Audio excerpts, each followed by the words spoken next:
All right, let's get started from where we left off last class period. We were talking about the canopy of water above the atmosphere. This is known as the canopy theory.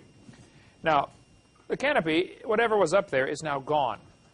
So this is not something we can show you or test or demonstrate or prove. It's only a theory, but I think it's a very reasonable theory. The Bible talks about the water above the atmosphere. It mentions it in Psalm 148 as waters that be above the atmosphere, above the heaven, meaning there might still be a canopy of water above the stars. Since nobody knows how far it goes, we'll have to just wait till we get to heaven and figure that out. I forget what one guy said. Well, what if it isn't up there when you get to heaven? I said, well, then I'll try to get the message down to you, wherever you are at the time, to tell you about it. Well, definitely, the Earth today has 6 distinct layers, and everybody does rocket scientists or earth science, or atmospheric science, will tell you, yes, there are 6 layers to the Earth. It's a good thing, too. The layering to the atmosphere, we have an ozone layer that blocks out certain things, and each of these layers does different things for us. For one thing, just the thickness of it is an insulating blanket that burns up most of the stuff coming in from space. Meteors, etc., they burn up in the atmosphere. Without that, it'd be just like the moon. You know, the full force of the meteor hits, you get nothing to slow it down. They say about 5 meteorites hit the Earth every day that are as big as maybe a softball.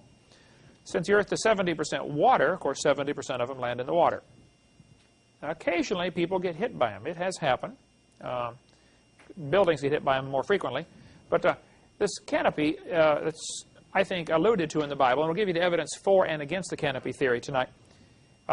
If there was a layer of water above the atmosphere, certain electromagnetic frequencies cannot penetrate water. Visible light goes right through, radio waves go right through, but ultraviolet light and X-ray radiation cannot penetrate through water. So the theory goes that this canopy above would do several things for the Earth. It would increase the air pressure, and it would filter out the sunlight and give you none of the harmful effects of the sunlight. So this, to talk about the canopy theory. The Bible also says there was a layer of water under the crust of the earth. It says in Psalm 136, "To him that stretched out the earth above the waters." You never hear that verse preached on, and I don't know how long it took me to catch that that's in there, but I thought, wait a minute. He stretched out the earth above the waters. What is this saying here? Now, some idiots have tried to say, see, the Bible teaches the earth is flat and it's on top of a layer of water. That's not what it says. It doesn't say the earth is flat, does it? The Bible clearly says the earth is round. Psalm 24, "The earth is the Lord's and the fullness thereof, the world and they that dwell therein, for he hath founded it upon the seas and established it upon the floods." There's another verse indicating when God first made the world, it was built on top of a great body of water. So there must have been more water inside the earth. Now, those who object to the canopy theory, the biggest objection they get, and I talk to many people who do not like the canopy theory. I shouldn't say many. There are a few creationists who don't accept the canopy theory. They will say the reason is if you had enough water up over the atmosphere to rain down and cover Mount Everest, the heat generated would cook the world. Now, see, when moisture turns to water and condenses, it releases heat. If you're turning water into moisture to boil it, it absorbs heat. So when something changes from a solid to a liquid to a gas, there's a heat exchange. So when going from a vapor to a liquid is called the latent heat of condensation. That might be a good bonus question. Latent heat of condensation, it releases heat. Even though it turns to water and it falls down and it feels cool when it hits you, it's actually released heat to go from the vapor to the liquid state. You have to release heat, you have to take heat away to get something to go from a liquid to a solid state. Freezing. Okay, so here's their objection. Enough water to cover Mount Everest condensing would fry the world. What are the errors in that logic? You're assuming you have to cover Mount Everest. Mount Everest wasn't there, right. And all of these straw men, these scoffers set up, you know, are easy to, if you look at it. Wait a minute, Mount Everest wasn't there. The Bible says in Psalm 104, during the last part of the flood, the mountains arose. The mountains weren't there. What's the second problem with this? They're assuming all the water came from up above. Well, the Bible clearly says the earth was founded upon the waters, and that's where most of the water came from. If you read Genesis chapter 7, same day were all the fountains of the great deep broken up, and the windows of heaven were opened. So here, we have, it says the rain was upon the earth 40 days. But if you keep reading in Genesis chapter 7, you'll see the water kept coming up for 150 days. Obviously, it's not all coming from above if it's only raining for 40 days. So they always set up a straw man and say, see, all that water to cover Mount Everest would produce so much heat. And they do all these elaborate mathematical calculations, and they're correct on their calculations about how many joules of heat would be, or energy would be released. And that's all correct, but they've got a straw man set up. Yeah, you're right. It would fry the earth. However, all that water didn't come from above. It only rained 40 days. And probably an awful lot of that rain during that 40-day time was being recycled because the climate was all messed up. You'd have had evaporation and a rainy cycle started. Some of it might have come down as rain from when the fountains of the deep broke open, the water shooting up into the atmosphere, and it's raining down. So I don't know how much actually came from the canopy. You'd only have to have... People argue about the thickness all the time, so I hesitate to give a number. But most people say somewhere between 4 and 10 inches of ice would be sufficient to produce the effects of filtering out the radiation. Now, what held it up there is the other objection. I don't know. I don't know anybody who knows. There are a couple of theories about it. Several planets today have vapor canopies that cover them completely. Venus is covered by a cloud cover. Clouds, of course, are 100% water, and they float just fine. If you get water droplets small enough, the surface area is so great compared to the volume, they simply can't even fall. You have to have something to stick to get enough mass together so they can fall.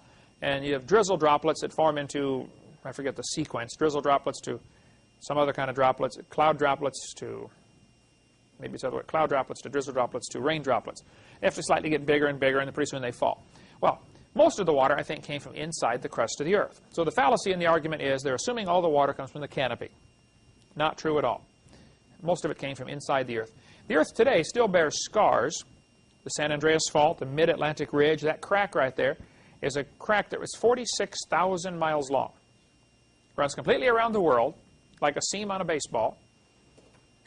And it's a real crooked path, which is why it's 46,000 miles long, and the Earth's only 25,000 miles across around. But this rip is probably one of the places where it ripped open. I read an interesting article about somebody who was up in a skyscraper when the 1906 San Francisco earthquake hit. They happened to be looking out the window of their skyscraper, and they saw the ground about 20 miles away. The whole city, the ground and everything, was rippling like a wave. Everything's just lifting up and dropping back down. And they saw this wave come, and all of a sudden their building went and everything fell down, and they survived it. But they described this as seeing the ground itself waving, just like the oceans.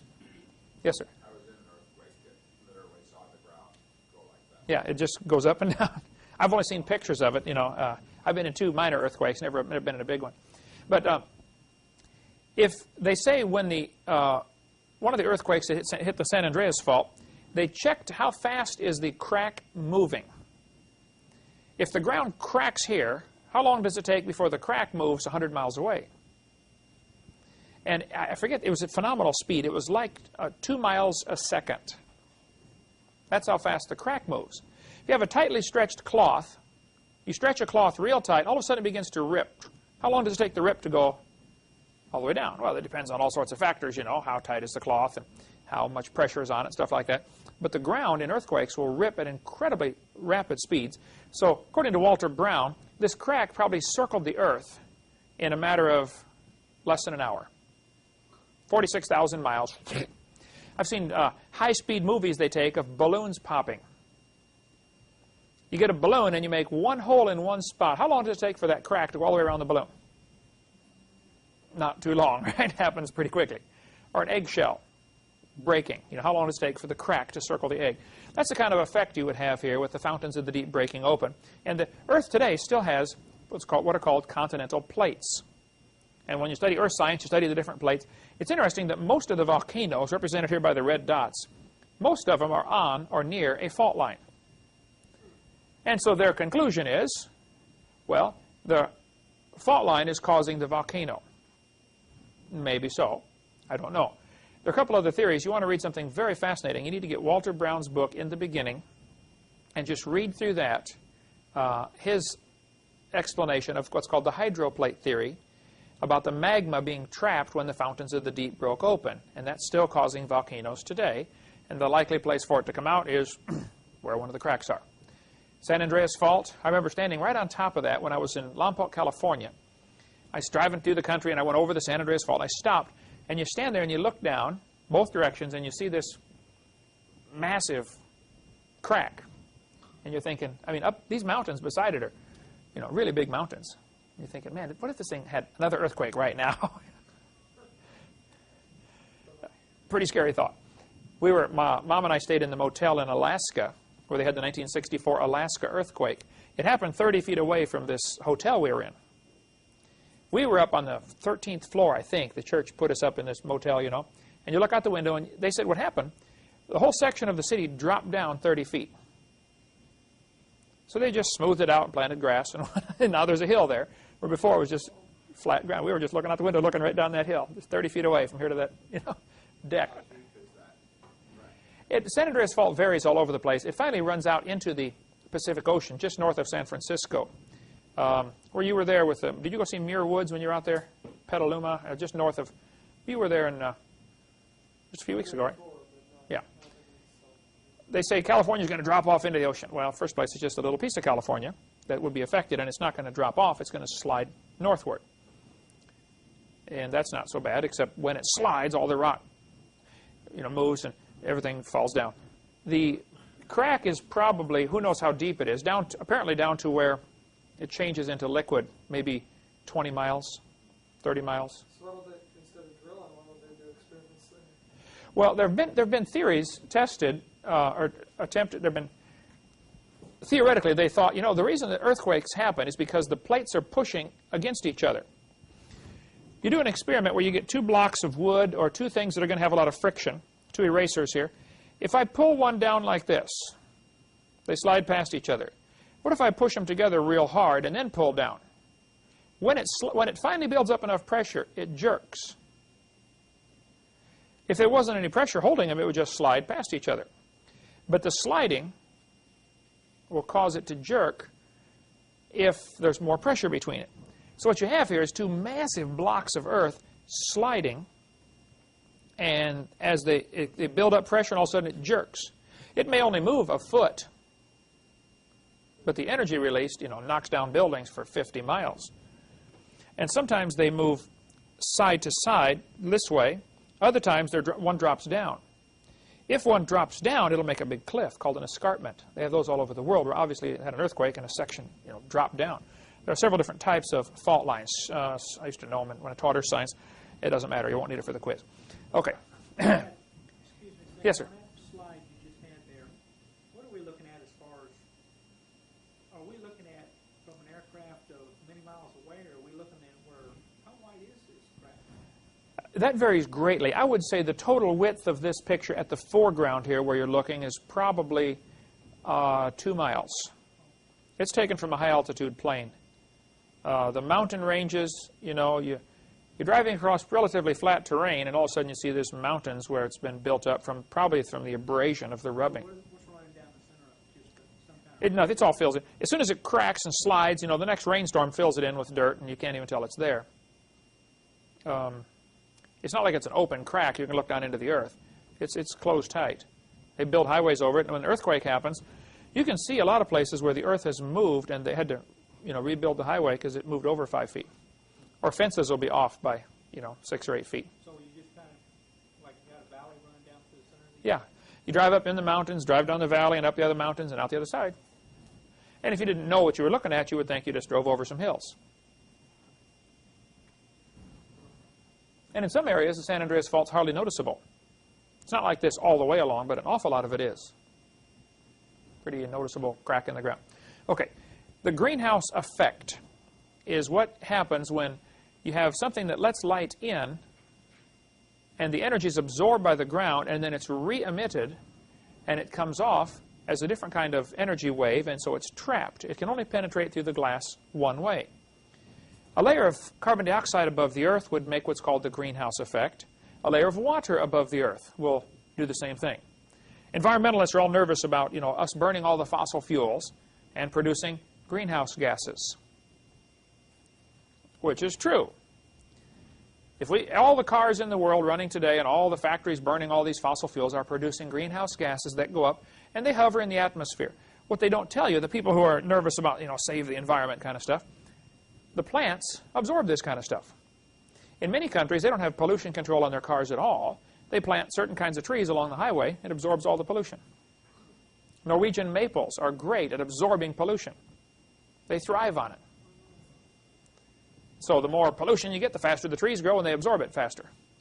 So, but of course, the American solution is, make you pay $2,000 extra for your car, so it can't run as good, and you can't work on it anymore. And you open the hood, and you don't know what's under there. You don't recognize a thing. That's the way. I remember in the days when you could open the hood and you knew what you're looking at. We used to work on cars all the time. But today, you got to have a computer to tell you which part of the computer's going bad.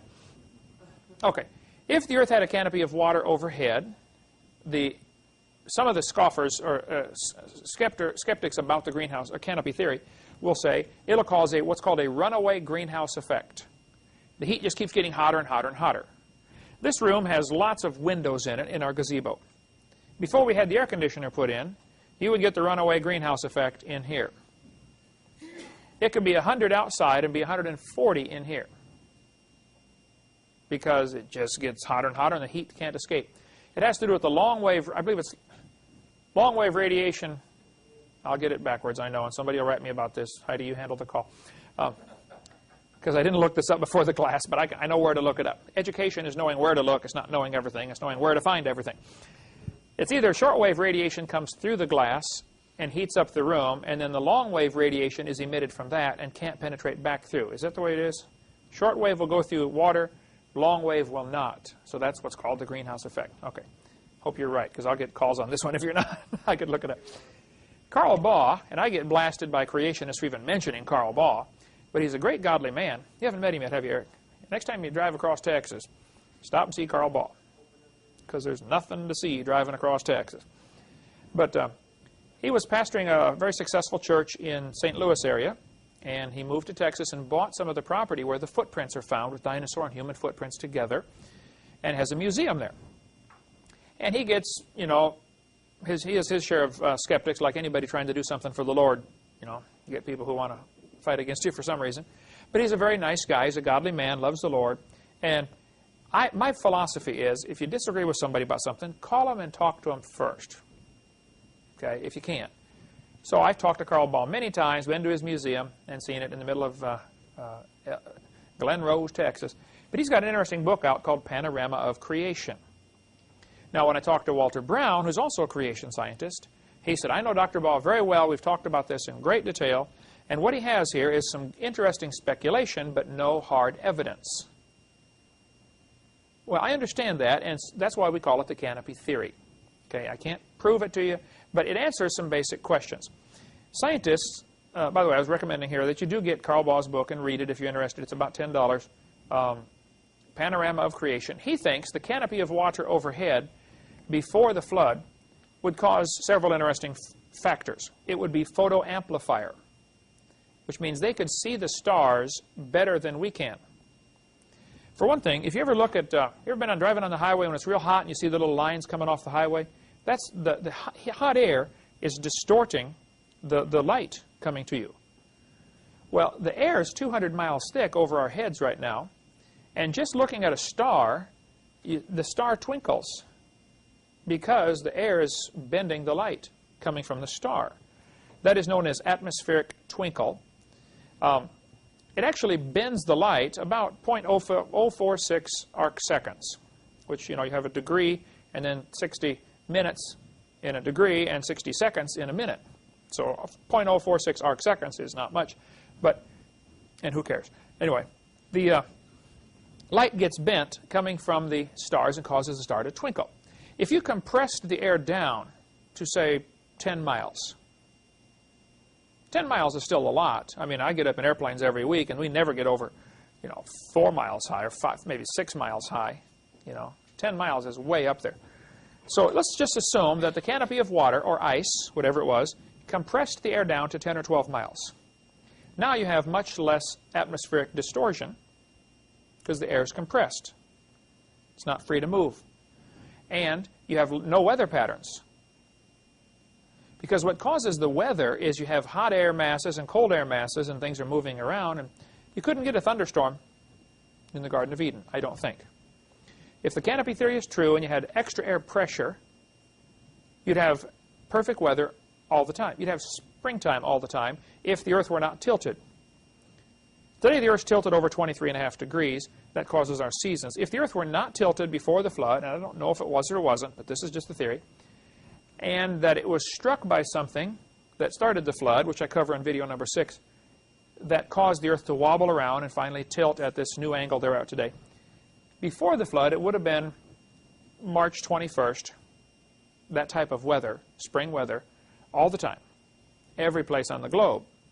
Slightly warmer at the equator and slightly colder at the poles because the Earth is still curved and the sunlight would still strike at different angles. So that would still cause some effect. There might even have been some ice caps around the poles that were smaller. There are some animals that seem to be very thoroughly designed for living in cold weather.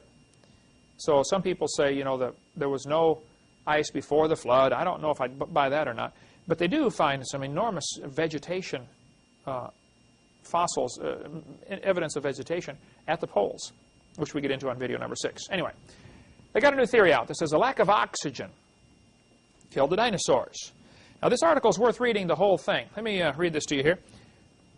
Dinosaurs weren't done in by a giant asteroid, as one theory holds, but by a change in the atmosphere that meant there wasn't enough oxygen to support their inefficient respiratory systems. A new theory suggests. A new analysis of air trapped in 120-million-year-old amber found in east-central Minnesota casts doubt on the notion that the dinosaurs starved to death after a giant asteroid hit the planet 65 million years ago, sending up dust that blocked the sun and killed plant life. Dinosaurs were already on their way out by the time the meteor purportedly hit, says Gary Landis, a U.S. Geological Survey geologist, and one of the 4 scientists presenting their theory at the Geological Society of America's annual meeting today. The dinosaurs did not keel over with their feet up in the air, but they found it increasingly difficult to compete in their environment. The theory also carries implications for humans because it presumes that worldwide atmospheric changes can occur 10 to 20 times faster than previously thought. Let me stop right there and make this comment. It would be a neat scrapbook to have, to keep articles every time they say, this overthrows all the old theories. New fossil find, you know, overthrows previous theories. Because there would be one from every week. They're constantly overthrowing some old theory, but they don't ever quite, you know, ever learning but never able to come to the knowledge of the truth, the Bible says. They don't ever quite get all the way to say, oh, maybe the Bible is right after all. Okay, let's continue here. Landis and his colleagues tested air found trapped in the amber in east-central Minnesota. They found that the proportion of oxygen in the atmosphere fell from a high of 35% to a low of 28% within the relatively short time of between 300 and 500,000 years. It would be like taking a dinosaur for a stroll from sea level to 6,000 to 7,000 feet, Landis said. The oxygen-rich air resulted from volcanic activity, which pumped out carbon dioxide, which was converted into oxygen by plants. Now, hold it. Let's stop right there. Does he know that? I encourage kids, when I go to public schools and speak, I'll read through part of their textbook and I'll say, no, wait a minute, is this what the author knows or is this what he thinks? You can see where they freely mix their science and their religion all the time. A lot of this is good scientific stuff, and then he mixes in his religious, well, this is what caused it. Now, wait a minute, you don't know that. Okay, let's keep going here. Oxygen-rich air resulted from volcanic activity. I don't think he knows that. Dinosaurs evolved during this time when oxygen was plentiful and had a weak respiratory system, according to the theory known as the Pele hypothesis. Pele is the Polynesian goddess of volcanoes. Now, this paragraph is important. An 80-foot apatosaurus had nostrils the same size as a horse. Now, how is an 80-foot animal going to get enough air through nostrils the same size as a horse? The two things confusing about dinosaurs are their nostrils are too small and their lungs are too small. Those would be 2 good quiz questions there, Heidi. 2 things that indicate dinosaurs had a different environment to breathe in. Smaller lungs, smaller nostrils. An 80-foot dinosaur could not survive today because he simply couldn't get enough air. You ever had a real bad cold and you could barely breathe through your nose, and it's, you know how hard it is to try to get a breath, okay? That would be the problem for the dinosaurs. Their nostrils are too small. We do know dinosaurs lived. We do know they got to be huge from the bones we find. The question is, when did they live? I don't think it's even worth arguing about what they look like. What color were they? I don't care. Don't know. Let them, you know, let the toy makers make them any color they want. It doesn't matter. When they live, that matters to me. Amber is petrified tree sap. There are several ways things can be preserved as fossils. One is preserved in amber. What are some other ways fossils can be made? Preserved in rock. Preserved in ice. Frozen in ice. Think of any other ways? Formaldehyde. Mummified. There have been things found mummified, just dried out. They died in a dry climate, and so they dried out, turned to like leather, and survived just fine. A lot of fossils we find are petrified by the minerals soaking into the bone. Some are just a casting of the animal. Animal falls in the dirt, makes an impression in the dirt hardens, but he rots. But you have the impression left behind. That's called an impression fossil. And who cares? Anyway, the insects trapped in amber, according to the article here, have 35% oxygen. Now, the air we're breathing right now is about 21% oxygen. This has been tested many times. You can take a candle burning on a little container with water around it, like get a big bowl, put a candle in there, and let the candle burn, and then put a glass over it. But don't have your glass quite touch the bottom of the bowl. Leave it up just a little. As the candle burns, it'll burn up all the oxygen, and it'll actually suck water up into the jar. How many have seen that before? And you measure how much oxygen's gone, you know, and you find out about 21% of the air we're breathing is oxygen. You can also do this with a mouse on top of a little block of wood inside there, and as he breathes up all the oxygen, slowly it comes up, and the mouse, pretty soon he keels over. Then you have to do mouth-to-mouse resuscitation. But the air, apparently, from this evidence, we find the air before the flood was richer in oxygen. Now, if you combine these two possibilities, richer oxygen from pre-flood, of course, I believe the amber formed from the trees that were broken during the flood. When you break a tree, sap's going to ooze out, right? During the flood, you're going to get all kinds of broken trees. And you're going to get sap oozing out every place.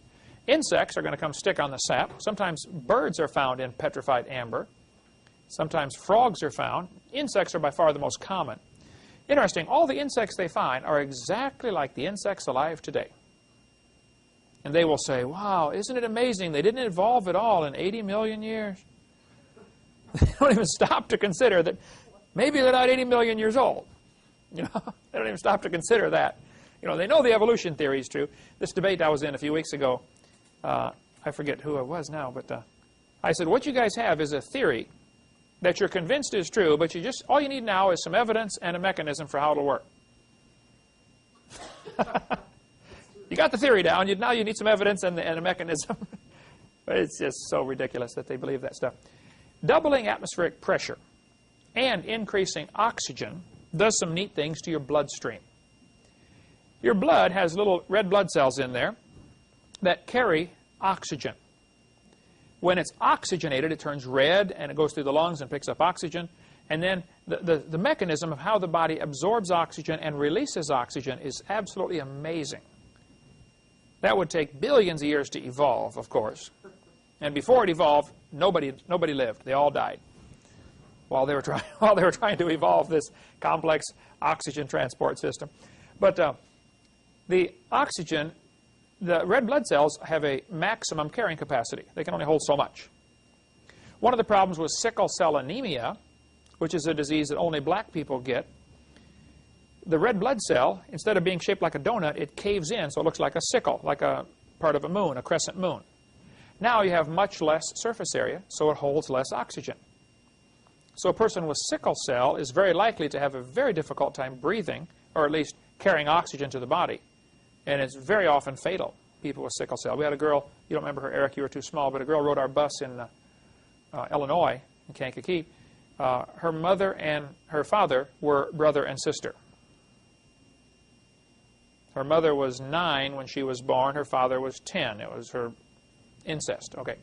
Well, she had sickle cell anemia. She rode our bus, sweet, godly girl, loved the Lord. She lived to be 13 years old and died. She was sick a lot during those 13 years and finally died at age 13. Sickle cell is where the blood cell collapses and it won't carry enough oxygen. But if you get enough pressure, not only will your hemoglobin and red blood cells carry oxygen, your plasma actually absorbs oxygen.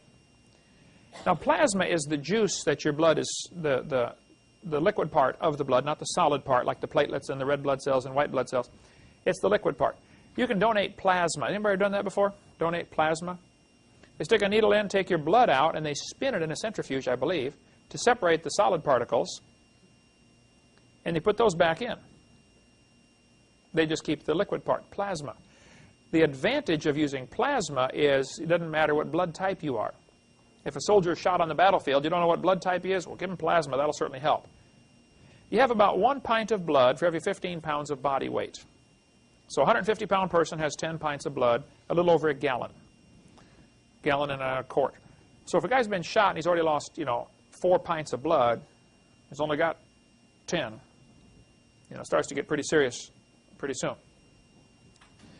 Anyway, under double atmospheric pressure, plasma gets oxygen saturated. So I say in the seminar, before the flood came, if you had double the air pressure and increased oxygen, you could run for hundreds of miles without getting tired. As your body gets depleted in oxygen, you begin to cramp up, especially your body if you can't carry away the lactic acid from the muscles. That's what causes cramps. And who cares? It's not biology class. But anyway, Jessica McClure, and there's still a controversy today about how she ended up down in that well. She was 18 months old. There were 2 neighbor kids, I believe neighbor kids, that were 5 and 6 years old playing over there. Some people think, they shoved her down the well. Because how do you get an 18-month-old kid down in an 8-inch pipe? Nobody knows. However she ended up down there, she was stuck in this pipe. Maybe how many saw the movie about Jessica, baby Jessica stuck in the well? They've played it on TV a couple of times. The problem is her left leg was down in the pipe, and she did the splits and was down in the pipe 20 feet down. This is an old abandoned well. I don't know how deep the pipe was altogether, but it was just amazing the way they rescued her. Had to dig a tunnel beside it and chisel over, but the rock is just real hard rock in that region. And so they finally got her out of the well. Well, she'd been down there nearly 2.5 days, 58.5 hours in this well. Lots of her body was black from lack of circulation. You can see on the picture here the black spots where blood wasn't circulating. This does the same thing as frostbite or fire. Freezing or burning has the same effect on your skin. It destroys it and it dies. Lack of oxygen will do the same thing. If you ever sleep on your arm wrong or something and you wake up and it tingles real bad, ever done that? Or sit on your foot for a long time and just tingling? You've cut off the blood supply and the lack of oxygen to the tissue there. Well, Jessica, after being in the well for 2.5 days, they said, we're going to have to cut her leg off. One doctor said, well, hey, before we cut her leg off, let's put her in a hyperbaric chamber for a while. These were invented, I believe, just for scuba divers that come up too fast. If you're down under water, everything's pressurized, including the air in your lungs is pressurized. And the air in your blood gets pressurized. So after you're down underwater swimming around, your body gets used to this pressure, and you feel just great. But if you come up real fast, those little tiny air bubbles in your blood grow because the pressure's let off. If you put a balloon in a pressurized chamber, the balloon will shrink down. When you relieve the pressure, the balloon will come back up. It responds to the pressure. What's happening in your blood, these little tiny air bubbles are going around. No problem. Everything's fine. But blood vessels come along, and they split and branch off like tree branches. Every time they split, they get smaller. Eventually, you get out to the capillaries, which are extremely tiny, and there's zillions of those all over your body. Well, you have an air bubble that normally flows right through your capillaries and everything, but now it's 4 times normal size. It's going to come along and plug up the hole because it can't fit through the hole. Well, wherever that blood was going is now not getting any blood. And so what ends up happening when a person gets what's called the bends, they get so many of these thousands of little air bubbles all over in their body, it's plugging up capillaries or arteries every place, and it shuts down their circulation. The heart's still pumping, but you shut the valves off. It can't go anywhere. And so you got two solutions. Get them cold. In the old days, they would take scuba divers that come up too fast and got this disease. They call it the bends. They would put them in ice, put them in a bathtub full of ice. What happens to air when it gets cold? It shrinks. A little more humane solution is put them in a chamber and pressurize it. Now, you have to be careful because when you change pressure on the body, things get hurt. Your eardrums, little piece of skin with air on both sides of it. You build up pressure on the outside, it's going to pop in. You build up pressure on the inside, it's going to pop out. Now, to equalize the pressure, anybody know what the little names of the little tubes are that help equalize the pressure in your ears? Eustachian tubes. Little tiny tube, you won't need that for the quiz, but they go from the inside of your eardrum to the inside of your nasal cavities. So if you're going up and down the mountains, you know, and you're getting, ears are hurting, you hold your nose and blow. By doing that, it blows air through these eustachian tubes and equalizes the pressure. Little rabbit trail, I like to chase rabbits. When babies are born, the slope of the eustachian tube is different because their nose is a different height than their ears. As you grow, these change position a little bit. So in babies, the eustachian tubes are pointed down just a little. So any infection gets in there, runs out to the ears. As an adult, it's going to change position, and it's going to run into your nasal cavities, and you swallow it, and you never notice it. So the solution, if the eardrums, or if the eustachian tube is packed from this fluid behind the ears, the kids are going to get ear infections. Any pressure changes, the eardrum stretches, and the kid screams, ah, because it's hurting. Your eardrum is stretching. Many years ago, teachers would box. They'd say, I'm going to box your ears. Come up behind some kid and bam, slap the side of his head. Now, what's going to happen? You got a column of air right here that you are now compressing suddenly. It's going to split the eardrum going in, right? Thomas Edison had his ears boxed as a kid and was nearly deaf the rest of his life, which is why a lot of his inventions had to do with hearing type things to help people hear better, because somebody boxed his ears. Okay, we'll get into more Jessica in just a moment. Let's take about a 3 or 4 minute break. All right, let's talk more about these hyperbaric chambers. This one holds one person. They slide the person in. It's all glass so the person doesn't get too claustrophobic. But these were used, maybe even developed for people who got the disease called the bends. That's from coming up too fast, relieving the pressure, air bubbles build up, shuts off blood supply, and you die from lack of circulation to the various tissues. Baby Jessica was put into a hyperbaric chamber, pressurized to 2.18 atmospheres. Now, in America, we measure our tire pressure in so many pounds per square inch. In most of the rest of the world, they measure it in atmospheres. If you go check your tire pressure at the gas station in Germany, they'll stick the gauge on and say, you got 2 atmospheres. Well, what is that? Okay. 1 atmosphere is 14.7 pounds. That's at sea level. Because there's enough air above us right now that we're living at the bottom of an ocean of air. If you get up to the top of the ocean of air, you'll be gasping for breath. You won't be able to breathe up there. And if you leave, you'll really be gasping for breath. The pressure of this column of air, 200 miles thick over us, is about 14.5 pounds, 14.7 pounds per square inch. That's an enormous amount of pressure. If you figure how many square inches of body you have, that's an awful lot of pressure. If you take a can and you remove all the air from inside, it'll cave in just because of the air pressure. You do these experiments where you can, drop a piece of burning cloth or burning paper inside a can and put the lid on. As it burns, it creates a vacuum, slight vacuum, removes 20% of the oxygen, sides cave in. Did that stuff for science class all the time. Okay, they put Jessica in one of these chambers and filled it up full of pure oxygen to 2.18 atmospheres. Within a few hours of forcing oxygen into her system, her leg turned pink. Most of her skin was saved. What would have been a very serious illness or a very serious problem from all the lack of oxygen turned out to be fine. The largest chamber in America that I've been able to find is in Pensacola, Florida, University Parkway. In an emergency, they can hold 30 people at a time. There are over 400 hyperbaric chambers in America now. The vast majority are located along the coastlines. Why would that be? That's where most of the scuba divers are going to be, right? Many big cities, though, are getting hyperbaric centers, hyperbaric treatment. I called these folks here. There's their phone number, 850-969-7990. And they said you have to get a doctor's order to get in there. You can't just go try it out.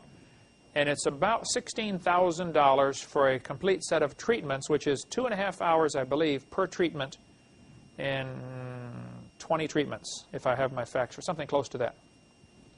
So 2.5 hours times 20, how many hours are you in there? 50 hours for $16,000, $800 an hour. And they're going to pump it up to high-pressure oxygen. You could do similar effects, not quite the same. They do it just by getting helmets, like divers' helmets, like the old-fashioned big metal helmets the scuba divers would wear, and pressurize just what you're breathing. In no sense pressurizing your arm. I mean, it's not absorbing any oxygen anyway. So you probably could do this a lot cheaper. And some places have just the pressurized hyperbaric helmets that you wear. In West Germany, they're treating stroke patients with hyperbaric treatments. Because a stroke is a blood clot or something that stops circulation to part of the brain. And so since its lack of circulation is the problem, you pressurize oxygen and healing takes place much faster. In England, they're treating multiple sclerosis with hyperbaric treatments and getting amazing results. In France, they're treating diseases like arthritis with simply forcing oxygen into the system. In India, they treat leprosy. There's a couple of websites here, hyperbaric.com, if you want to check it out to learn more about hyperbaric treatments, or the email hyperbaric1@earthlink.net. But you can get information. Yes, sir? Actually, it conducts surgery in hyperbaric chambers. Duke University has a chamber actually about 2/3 the size of this. Who has one? 2/3 the size?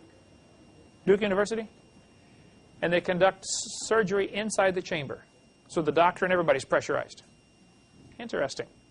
This is a fascinating article. I'm tempted to read the whole thing. Let me just read you a few key ingredients out of here. Oxygen halves, or cuts in half, the infection rate. They said right here, the air is about 21% oxygen, but patients routinely get 30% oxygen during and after surgery because lungs don't work well under anesthesia. The study tested whether a richer mixture would improve the outcome. It says they boosted oxygen to 80%, and it made a tremendous difference. Normally, surgery is done with a patient breathing oxygen, but he's only breathing 30%. They said, let's try it at 80%. Everybody was worried the lungs would collapse, but they found absolutely no problems in the study. It tells about it here, just released a few months ago. It says in this circle here, there was also an unexpected benefit. Patients who got extra oxygen were half as likely to be nauseated after surgery. Interesting. And it's just fascinating to read the whole thing about, I would recommend when you get the videotape, just hit pause right there and read that article because it's really interesting. This is a small chamber that only holds one person. A lot of professional teams have their own hyperbaric chamber. Dallas Cowboys have one. New York Jets. Now, why does a football team need a hyperbaric chamber? Promotes healing. Exactly correct. And they've discovered, sure enough, their injured players will heal twice as fast. Now, you figure it's going to cost them roughly $500 to $800 per treatment to put the guy in there. But if that gets him back on the field 3 weeks earlier, and you're paying him $10,000 a minute to go out there and play with that ball, you don't care what it costs to get him well. You want him well, right? You want to get your own chamber to keep at home? This is a hyperbaric sleeping bag. Michael Jackson has, Michelle Jackson has one of these. Says it's going to make him live forever. You can't quite get up to double atmospheric pressure, but you do get much higher oxygen. Well, it's got a little oxygen cylinder. It pumps it in. How do you get the pure oxygen? You can go to welding supply shops and get a bottle of oxygen. I got one in our bedroom. Remember, we had one for Mom. We just took the hose while she was, healing from this tailbone injury. We would just, sleep with oxygen just barely flowing, just to increase the oxygen in the room. It wasn't pressurized. Didn't see any dramatic results, but adding oxygen to the system helps. There's a clinic in Dallas. It's in my seminar notebook. If you get the seminar notebook, the section in there about cancer called oxidative therapy. One of the things they use to help treat people with all sorts of diseases is add hydrogen peroxide to their water and drink it. Hydrogen peroxide is H2O2. Water is H2O, so hydrogen peroxide is an extra oxygen is all it is. And when it breaks down, it turns into oxygen and water. I've drank it many times. Not pure. You know, I'll take a glass of water, and now if you get, you know, Walmart hydrogen peroxide, it's only 3%. 97% of what you buy is, if you're buying a bottle of water, 3% is hydrogen peroxide. At some drugstores, you can still get 30% hydrogen peroxide. That's the strongest I've heard of, available, you know, over the counter. But some of the drugstores, in the old days, they would sell hydrogen peroxide, 30%, and people would, you know, just rub it on their head and bleach their hair out. If you gargle with hydrogen peroxide straight out of the bottle from Walmart, it's only 3%. It kills, you feel your mouth foaming up, all the germs and stuff are being killed. What's the toothpaste that, you know, it's got hydrogen peroxide is a big thing now to add into toothpaste because it kills germs. And germs are a living organism. Germs get on your teeth from the food you ate, and they're attacking the food, trying to break it down. They're doing their job. The problem is the germ is a living, breathing organism. Eats, sleeps, reproduces, and goes potty. But guess where he goes potty at? In your mouth. That's where he's living. And so that's the primary cause of bad breath is bacteria doo-doo. Good motivation to brush your teeth when you're done eating, right? You got a few bacteria in there, don't you? Yeah. There's a website that sells all sorts of things, you know, but topicsgallery.com, T-O-P-I-X, if you want to read more on hyperbaric chambers. Just listen to this one testimony. This person says, I have never felt healthier or more rejuvenated than I did stepping out of this chamber for the first time. My skin was tingling. My nerves were calm for once, and I had a clarity of mind unfettered by stress and worry. We may not have found the proverbial fountain of youth here, but this is as close as it gets. By increasing the uptake of oxygen in the body, the hyperox chamber has been clinically designed to help the body function better. There's a lady who goes to Calvary Baptist Church here in Pensacola, over on by the fairgrounds. What's the name of that road? Pine Forest Road. Okay. She, little short lady, she was in some kind of bad accident, and they said she's going to die anyway. Let's put her in a hyperbaric chamber. And you're not supposed to be in for more than a couple hours. They put her in there and left her in for 56.5 hours. And she says that is probably the world's record for anybody being under hyperbaric treatments. High-pressure oxygen, 56.5 hours. I believe she said she was in there 58 hours or something. I don't know. Maybe I'm getting Jessica confused because it's real close to the same. But she's fine today. No, not blind. They worried about extra oxygen causing blindness. She says, I have absolutely no side effects. Why would oxygen... I'm not sure how the oxygen makes blindness. You know how that... I don't remember all the ins and outs. My late wife, they used the hyperbaric for her problems, and that was one of the concerns. One of the concerns was blind. I think it's capillaries in the eyes itself. It's actually, I guess, a contraction or something. Mm-hmm. I don't know what the deal was, but it was. That's one of the things with diabetes too. The circulation, they lose extremities, toes, fingers, you know, legs, and eyes also often go with diabetes. But these chambers, you get in and pump it up. Of course, you probably have somebody else put you in and out, you know, of the chamber. They now have a new model with slightly larger window, so people wouldn't get quite so claustrophobic. But it's about $3,500 if you want to get one. Carl Baugh is the only source I have for this information. And some people say, where's the evidence? I want to see the evidence. I don't know that I can prove this. I'll just say, call Carl Baugh. I've seen in his office when I was there pictures, and I don't have a picture. All I have is a drawing. But there is a picture from a magazine in Japan of experiments done by Dr. Kei Mori at Keio University. And this is all right on the newspaper article there that he's got hanging on the wall. I photographed it. It didn't come out very good. Hardly visible on the photograph that I took with the $10 camera I bought for the occasion. But I'll try to get a better picture. The story says that Dr. Mori was, of course, in Japan, property is extremely expensive. A little bitty apartment may cost you $2,000 a month, you know. So he lived in a basement apartment. No windows. But the Japanese like to raise plants, you know, little bonsai plants and all this kind of stuff. So he started raising a tomato plant in his basement, but had no windows. Since he worked at the university, he got a piece of fiber optic cable from the physics department. And he ran the fiber optic cable from the roof down through the wall to light his plant. How many have seen those? Mom has one on the piano, doesn't she, where the lights turn under it and the little fiber optic, looks like a little tree, the light comes out the end of the fiber optic cables.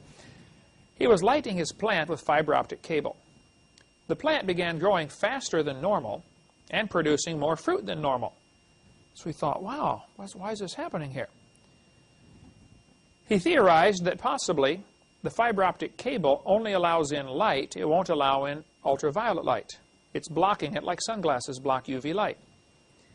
And so he moved this plant to his university and put a plastic shield over it, which would do the effect of blocking out UV light, like sunglasses, okay? A UV blocker. He also knew that plants breathe carbon dioxide, and so he built a little sock around the stem of the plant that he could pressurize with carbon dioxide. Kind of like pumping up a little tire around just the stem of the plant, not the leaves, okay? If he could have done the leaves, it would have been much better, we assume. He pressurized CO2 to the stem of the plant. After 2 years, and again, according to Dr. Baugh, and according to the article sitting on the wall of his place, which is from a newspaper, after 2 years, the plant was 16 feet tall and had produced 907 tomatoes. They moved it to a shopping center, built a bigger plastic shield over it, and again, they're only pressurizing carbon dioxide to the stem. To pressurize a room this size would be very difficult. You know, the windows are going to blow out. It's going to find a leak someplace, okay? You can't, there's really problems with getting large pressurized systems. One of the problems they have with spacecraft going up into a vacuum, you know, it's a big bubble up there ready to pop. The story goes that they still have these seeds for sale, and it's still a big deal in the town of Otama and Aki. They need to learn to get real names over there, you know, for like Chicago, stuff like that. But these plants can still be purchased in these towns where they have extra large tomato plants that produce an extra amount of fruit.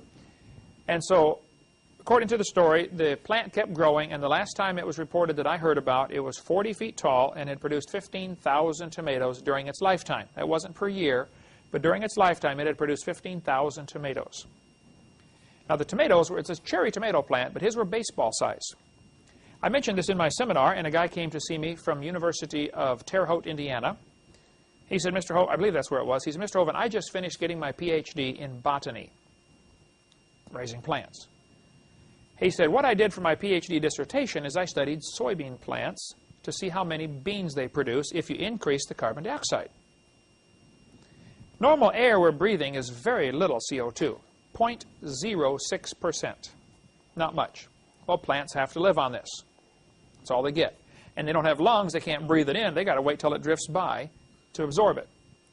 Well, if you pressurize CO2 and you increase the percentage, plants are going to grow like crazy. Now, the more plants grow, what do they put off? Oxygen.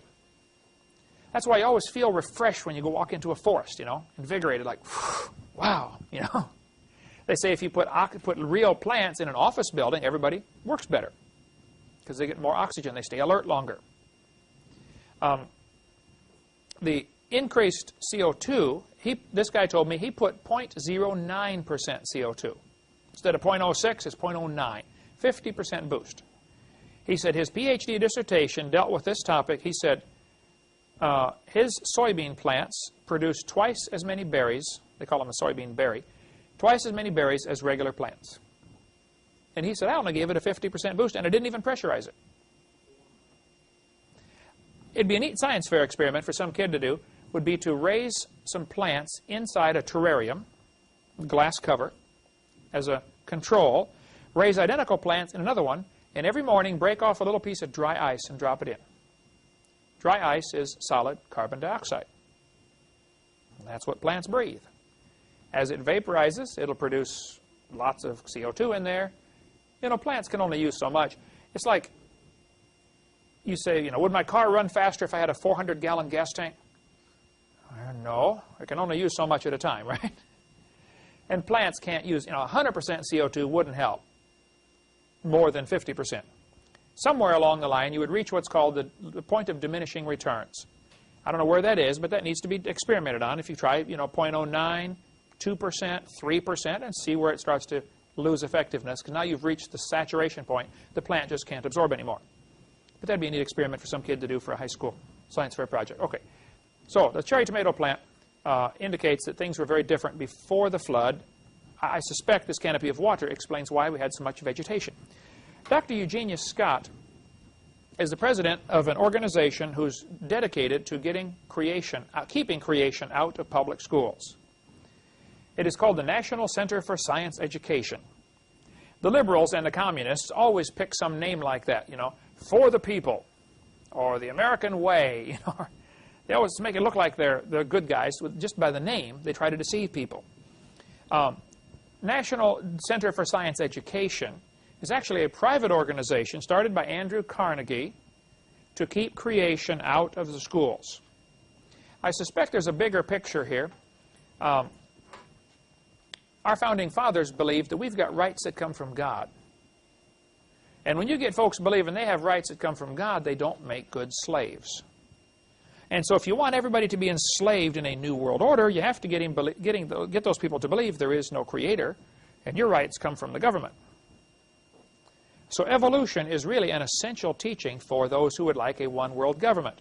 And guys like Carnegie, the billionaires, they would like all the money in the world. They have most of it, now they want the rest. Okay? And so it's to their advantage to make sure evolution is taught, because it keeps the people dumber and keeps them easier to enslave with the big government programs. Okay. Dr. Eugenia Scott, anyway, is the president. I debated her on the radio in November of '93. During the 1-hour program, and I've got the audio tape of it, I believe I got to speak about 9 minutes. She monopolized the entire conversation. I was trying to be a gentleman, assuming she was a lady. Next time, it'll be different, Jeannie. Let's try it again sometime. I will demand equal time, okay? Anyway, she said in this debate, she said, now, Dr. Hovind, you say the Earth is only 6,000 years old. Do you realize, and here's a quote from her, there are 80 separate layers of coal in the Midwest. Let me stop right there and say, she's right. If you look at the amount of coal in the world, the entire biomass of the world today could not possibly be converted to that much fossil fuel. Let me stop again and say, she's right. Trees and plants and grass, when you smash it under enormous weight and pressure, turns to coal. Nobody argues that coal comes from plant material. I don't know, maybe a few out there, but I don't know anybody who disagrees with that. Okay, almost everybody agrees plants turn to coal if they're buried deep enough. It is true, if you took every tree in the world today and buried it, you couldn't produce all the coal we have. Two true statements here. 80 separate layers of coal. There's not enough trees today to make all that. She said, there had to have been an enormous amount of time involved. Oh, stop right there. What's the problem with her logic here at this point? What? Doesn't take a long time to make coal. Assuming a constant production of biomass, but a major assumption is she's looking at the world today, which is 70% underwater.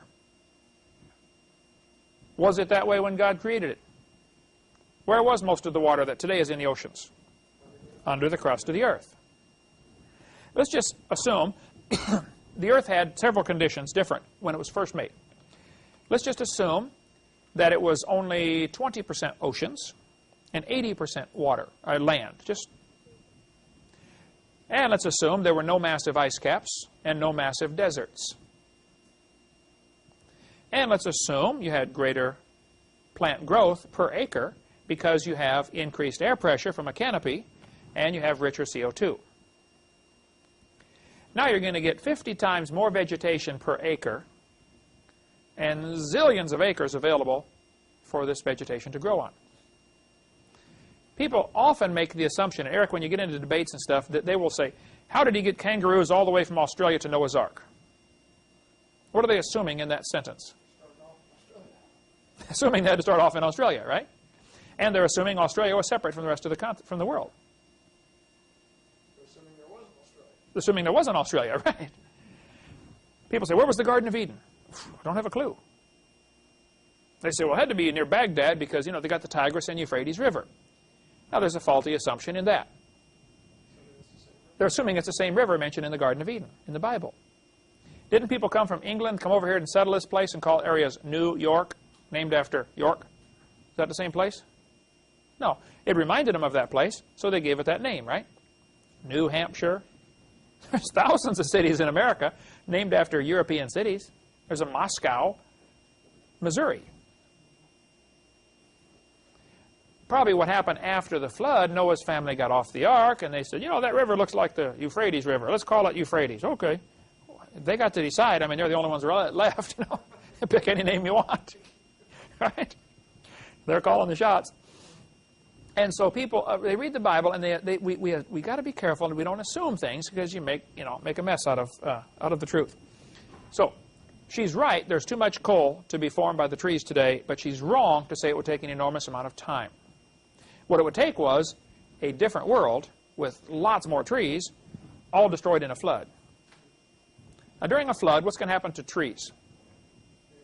They're going to float for a while until they get waterlogged, and they sink. How badly torn up they are will determine how fast the water soaks in. What species they are determines, how fast the water soaks in. All sorts of factors involved here. But they're going to slowly settle out and form a layer of trees at the bottom of this ocean during the flood.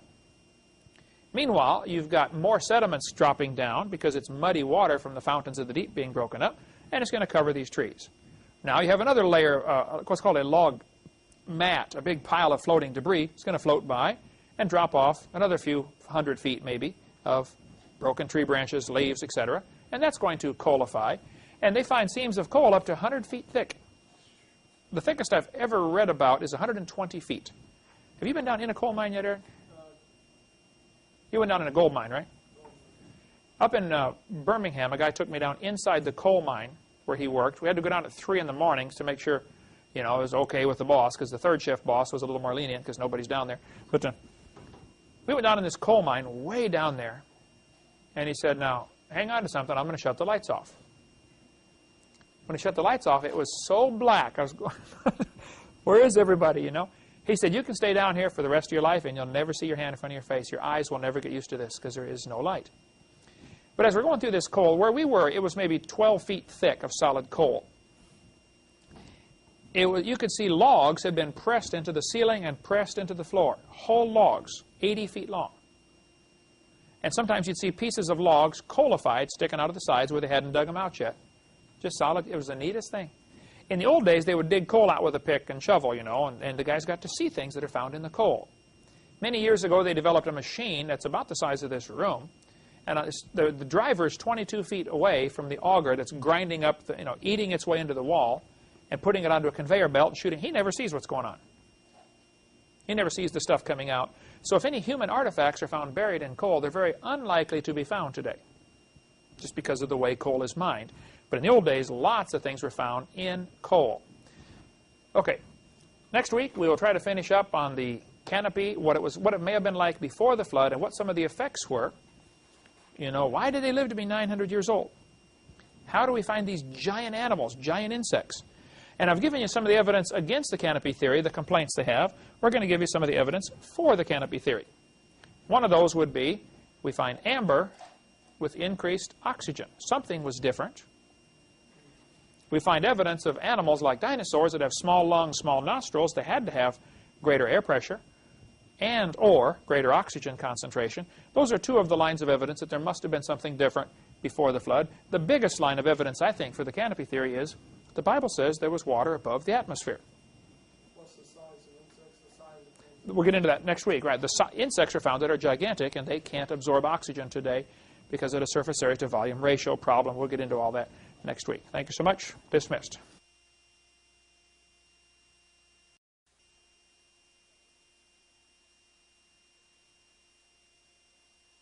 All right, let's get started from where we left off last class period. We were talking about the canopy of water above the atmosphere. This is known as the canopy theory.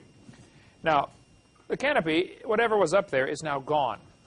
So this is not something we can show you or test or demonstrate or prove. It's only a theory, but I think it's a very reasonable theory. The Bible talks about the water above the atmosphere.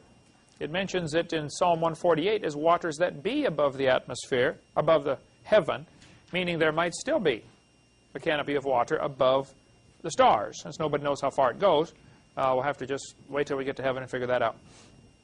I forget what one guy said. Well, what if it isn't up there when you get to heaven? I said, well, then I'll try to get the message down to you, wherever you are at the time, to tell you about it. Well, definitely, the Earth today has 6 distinct layers, and everybody does rocket scientists or earth science, or atmospheric science, will tell you, yes, there are 6 layers to the Earth. It's a good thing, too. The layering to the atmosphere, we have an ozone layer that blocks out certain things, and each of these layers does different things for us. For one thing, just the thickness of it is an insulating blanket that burns up most of the stuff coming in from space. Meteors, etc., they burn up in the atmosphere. Without that, it'd be just like the moon. You know, the full force of the meteor hits, you get nothing to slow it down. They say about 5 meteorites hit the Earth every day that are as big as maybe a softball. Since the Earth is 70% water, of course 70% of them land in the water. Occasionally people get hit by them. It has happened. Buildings get hit by them more frequently. But this canopy that's, I think, alluded to in the Bible, and we'll give you the evidence for and against the canopy theory tonight. If there was a layer of water above the atmosphere, certain electromagnetic frequencies cannot penetrate water. Visible light goes right through, radio waves go right through, but ultraviolet light and X-ray radiation cannot penetrate through water. So the theory goes that this canopy above would do several things for the Earth. It would increase the air pressure, and it would filter out the sunlight and give you none of the harmful effects of the sunlight. So this, to talk about the canopy theory. The Bible also says there was a layer of water under the crust of the earth. It says in Psalm 136, "To him that stretched out the earth above the waters." You never hear that verse preached on, and I don't know how long it took me to catch that that's in there, but I thought, wait a minute. He stretched out the earth above the waters. What is this saying here? Now, some idiots have tried to say, see, the Bible teaches the earth is flat and it's on top of a layer of water. That's not what it says. It doesn't say the earth is flat, does it? The Bible clearly says the earth is round. Psalm 24, "The earth is the Lord's and the fullness thereof, the world and they that dwell therein, for he hath founded it upon the seas and established it upon the floods." There's another verse indicating when God first made the world, it was built on top of a great body of water. So there must have been more water inside the earth. Now, those who object to the canopy theory have vapor canopies that cover them completely. Venus is covered by a cloud cover. Clouds, of course, are 100% water, and they float just fine. If you get water droplets small enough, the surface area is so great compared to the volume, they simply can't even fall. You have to have something to stick to get enough mass together so they can fall. And you have drizzle droplets that form into, I forget the sequence, drizzle droplets to some other kind of droplets, cloud droplets to, maybe it's the other way, cloud droplets to drizzle droplets to rain droplets. They have to slightly get bigger and bigger, and pretty soon they fall. Well, most of the water, I think, came from inside the crust of the earth. So the fallacy in the argument is they're assuming all the water comes from the canopy. Not true at all. Most of it came from inside the earth. The earth today still bears scars. The San Andreas Fault, the mid-Atlantic ridge, that crack right there is a crack that was 46,000 miles long. Runs completely around the world, like a seam on a baseball. And it's a real crooked path, which is why it's 46,000 miles long, and the Earth's only 25,000 miles across around. But this rip is probably one of the places where it ripped open. I read an interesting article about somebody who was up in a skyscraper when the 1906 San Francisco earthquake hit. They happened to be looking out the window of their skyscraper, and they saw the ground about 20 miles away. The whole city, the ground and everything, was rippling like a wave. Everything's just lifting up and dropping back down. And they saw this wave come, and all of a sudden their building went and everything fell down, and they survived it. But they described this as seeing the ground itself waving, just like the oceans. Yes, sir.